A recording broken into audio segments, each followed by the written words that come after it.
Assalamualaikum warahmatullahi wabarakatuh. Perkenalkan, nama saya Nela Reski. Kami akan memaparkan pembahasan yang pertama, yaitu pengertian ekonomi Islam dan pertumbuhan ekonomi. Ekonomi Islam merupakan ilmu yang mempelajari perilaku ekonomi manusia yang perilakunya diatur berdasarkan aturan agama Islam dan didasari dengan tauhid sebagaimana dirangkum dalam rukun iman dan rukun Islam.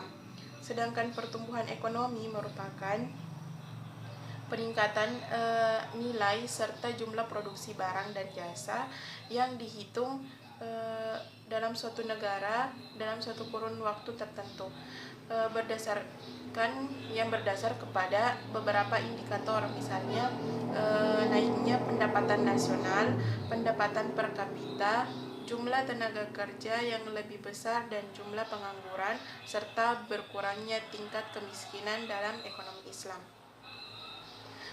Pertumbuhan ekonomi yang dituju adalah pertumbuhan optimal, baik dari segi kesejahteraan materi maupun rohani. Dan Islam juga tidak membenarkan konsumsi modal dan pertumbuhan yang melampaui batas dan memaksakan di mana pengorbanan yang tidak alamiah bagi manusia. Menurut teori Keynes, pertumbuhan ekonomi ini terbentuk dari 4 faktor yang secara positif mempengaruhinya. Keempat faktor tersebut adalah konsumsi, investasi, pengeluaran pemerintah, dan ekspor neto, di mana keempat faktor tersebut kembali dipengaruhi oleh faktor-faktor seperti tingkat harga, suku bunga, tingkat inflasi, money supply, nilai tukar, dan sebagainya. Di mana di Indonesia merupakan salah satu indikator penting untuk mengukur pertumbuhan ekonomi adalah dengan cara menggunakan produk domestik bruto atau PDB. Pengukuran PDB menurut BPS ini menggunakan 2 cara, yaitu berdasarkan harga berlaku dan harga konstan, di mana atas dasar harga berlaku dapat digunakan untuk melihat pergeseran dan struktur ekonomi, sedangkan harga konstan digunakan untuk mengetahui pertumbuhan ekonomi dari tahun ke tahun. Mungkin itu saja dari saya. Selanjutnya saya persilakan kepada rekan saya untuk melanjutkan pembahasan dari kami. Perkenalkan, nama saya Siti Aisyunur Irwan, NIM 612062019-051. Baiklah, di sini saya akan melanjutkan materi yang telah dibawakan oleh rekan saya, yaitu B, faktor-faktor yang mempengaruhi pertumbuhan ekonomi. Di sini ada beberapa faktor dalam mempengaruhi pertumbuhan ekonomi. Yang pertama itu inflasi. Secara harfiah, inflasi ini adalah meningkatnya harga barang dan jasa secara terus-menerus sesuai dengan jangka waktu yang telah ditentukan. Yang kedua itu adalah pengeluaran konsumsi pemerintah. Dalam dunia Islam, pengeluaran pemerintah itu memegang posisi yang paling utama karena menyangkut kebutuhan setiap individu, yang di dalamnya itu baik kebutuhan primer, sekunder, dan tersier. Yang ketiga itu adalah hutang luar negeri.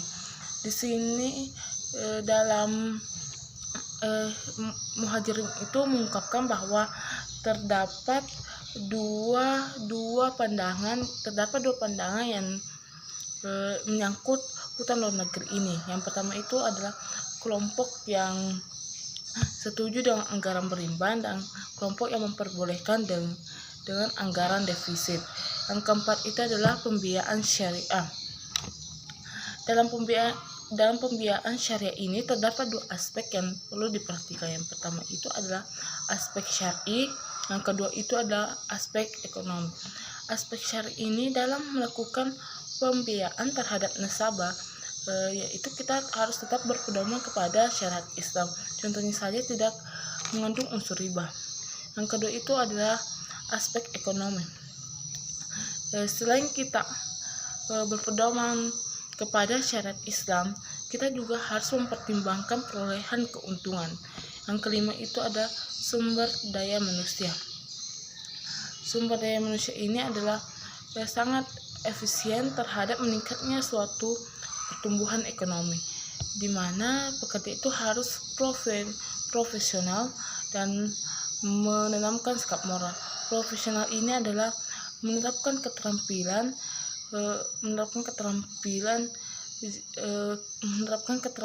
dalam menumbuhkan dalam memperbaiki pertumbuhan ekonomi. Sedangkan moral ini kita harus mendorongnya seseorang itu dalam bekerja secara efisien, jujur, dan ikhlas. Angka 6 itu adalah jiwa wirausaha. Jiwa wirausaha ini sangat penting karena jiwa wirausaha. Baik, bismillahirrahmanirrahim. Assalamualaikum warahmatullahi wabarakatuh. Perkenalkan, nama saya Remita. Saya akan melanjutkan materi bagian C, yaitu pendekatan aksiologis perekonomian dalam pertumbuhan ekonomi. Keseimbangan orientasi duniawi dan ukhrawiyah merupakan orientasi yang diidam-idamkan khususnya dalam Islam. Berangkat dari orientasi yang seimbang antara duniawi atau materi dan ukhrawiyah atau keputusan non-materi. Itulah Islam memandang bahwa pertumbuhan ekonomi merupakan satu sarana untuk menjamin tegaknya keadilan sosial secara kekal, karena menurut Islam keadilan sosial adalah salah satu unsur penting dari dinamika sosial. Dalam konteks satu perekonomian yang sedang tumbuh, inilah pendapatan nasional dapat diperbesar demi kemungkinan masing-masing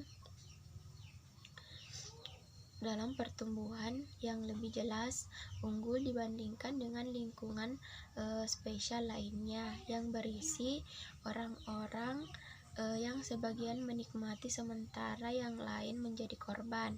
Dengan demikian, kebijaksanaan pertumbuhan dalam suatu perekonomian Islam harus ditunjukkan ekonomi untuk manusia tanpa memandang secara destruktif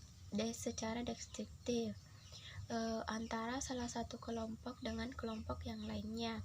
Pertumbuhan ekonomi dalam perspektif Islam harus memasukkan aspek aksiologis kepada kesejahteraan materi, melainkan memasukkan juga aspek ruhaniah. Selanjutnya, memaksimalis tingkat pertumbuhan pendapatan nasional tanpa mempedulikan dampak atas distribusi. Selanjutnya, pendapatan dan kesejahteraan umum tidak dapat menjadi sarana utama dalam perekonomian Islam. Dalam perekonomian Islam, pertumbuhan ekonomi yang dituju adalah pertumbuhan optimal, baik dari segi kesetaraan materi maupun rohani. Islam tidak memperkenankan konsumsi modal dan pertumbuhan yang melampaui batas yang memaksakan pengorbanan yang tidak alamiah bagi manusia.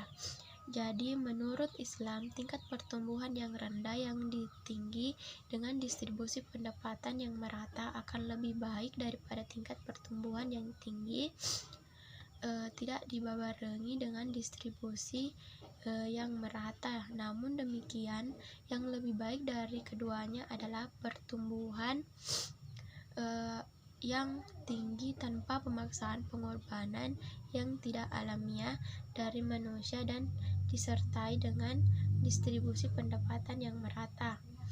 Baik, itulah yang sempat saya sampaikan. Terima kasih.